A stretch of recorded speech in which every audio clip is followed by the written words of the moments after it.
నుంచి 30 దెబ్బల వరకు కొట్టి నన్ను నడిపించుకుంటే కొట్టి సార్. నేను తీయలేదు సార్, తీయలేదు అన్నా కానీ తీయలేదు, నువ్వు పెద్దోళ్ళతో పెట్టుకుంటావా, మేడం ఫోన్ రికార్డింగ్ చేస్తావా అని చెప్పి నన్ను మస్తు కొట్టి సార్. బేవస్ కూడా అయినా కానీ నీళ్ళు చల్లి మరీ కొట్టిరు సార్, చొంపల మీద కొట్టిరు.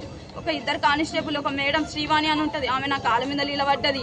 ఇంకొక ఆమె నన్ను బెల్టులు తీసుకొని కాలు కట్టేసి కొట్టిరు సార్. ఈ దెబ్బలకు నేను వేయగలేకపోతున్నా, నాకు ఊరేసేసేనంటే నెక్స్ట్ అదే చేస్తానే, నెక్స్ట్ అదే చేస్తేనే నేను చూడు నువ్వు నీ బతికెంత నువ్వెంత అని చెప్పి నన్ను కొట్టుకుంటా గలంజే అనుకుంటా తిట్టుకుంటా మరీ నన్ను కొట్టింది సార్. నేను ఇప్పటి వరకు నేను ఏం తప్పు చేయలే అని చెప్పి నా నెక్లెస్ ట్రైలో కూడా పోయి సార్ మొత్తం మాకు చెక్కింగ్ ఉంటుంది సార్, మిషన్లు ఉంటాయి సార్. 5 ఏళ్ళు అయితే నేను పనిచేసి ఇప్పటి వరకు ఇట్లా వాళ్ళ దగ్గర లేదు. సొసైటీలో మొత్తం నిన్న నా పేరు నా ఫోటో పెట్టి సొసైటీలో మొత్తం ఈ అమ్మాయి దొంగతనం చేసిందని చెప్పి మొత్తం సొసైటీలో మొత్తం రాకుండానే చేసింది సార్.